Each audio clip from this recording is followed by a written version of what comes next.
Hi, so I want to talk to you about the lazy spa.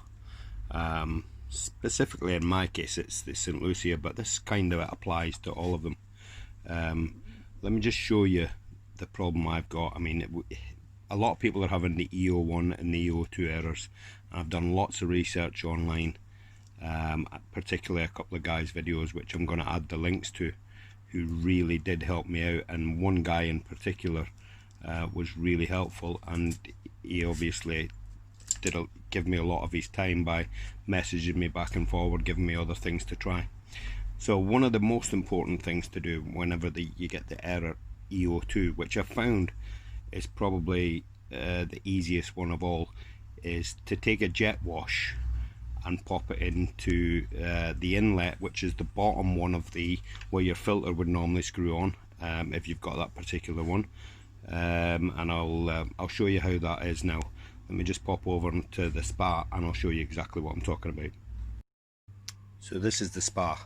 Now obviously this is the particular model I've got, which I'm sure a lot of you can see is probably similar to what you've got at the moment.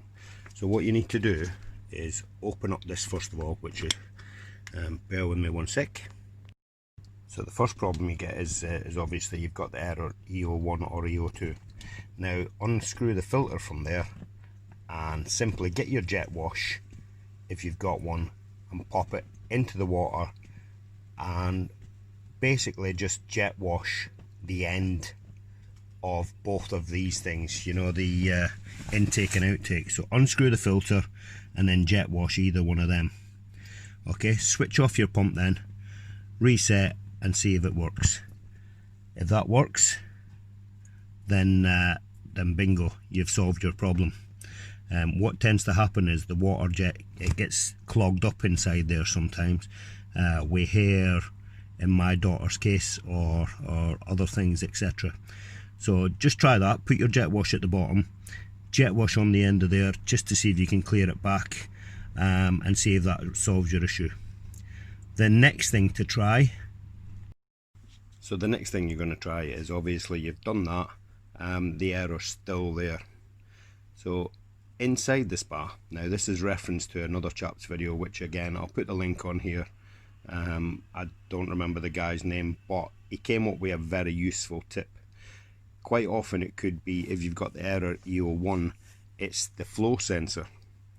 Now the flow sensor is very easy to get to. You just remove all the screws around the middle of the spa, whip that out, open the flow sensor, and it's a case of sort of taping the magnet inside the flow sensor to the sensor, and that bypasses it. Then you switch off your pump, you reset again, and try and see if you've got rid of your E02. Now if that doesn't work and you still have the E02 problem, then what you need to do then is go on to another chap's video, which again I'll give you a link to, and this is the chap that was really helpful to me. So what I did with this particular one was I actually repaired the pump, because I thought my problem was the pump. So basically what I did was, you basically flip the egg upside down. There's 4 screws on the bottom. You remove the bottom plate. Once you've removed the bottom plate, you can access the pump. The pump's right in front of you. It's the first thing you see when you open the bottom. You simply remove that, undo about 6 screws around the pump, order the new part, which is the impeller, which you can order online from the guy that I was talking about earlier. Again, great guy, really helpful. You get that part, it takes a couple of days to arrive. You pop it inside, put it in back into your pump, fasten your pump back in place, and then try again. At this stage you should really have your system up and running. There's not a lot more that can go wrong. A lot of people point to the fact that the heater could get clogged up, which is fair enough. There are people out there that will sell you a product that basically is called a blaster. You can put this onto your egg, blast through, and it actually comes with a chemical that you put through, and that basically just descales your heater. But it's generally not the problem with the sort of E02 or E01s, but could be. So anyway, I hope this is helpful. Again, I'm going to pop you the links on the bottom for the 2 guys that helped me and a massive thank you to both of them, because if it wasn't for them my pump would still be broken. And believe me, I spent at least 4 or 5 days trying to get this working, and I don't like to be beaten, unfortunately for me. So anyway, I got the pump running and it's running perfect. It's very quiet and back to brand new again. It basically means you don't have to go out and spend 250 quid on a new pump or a new egg.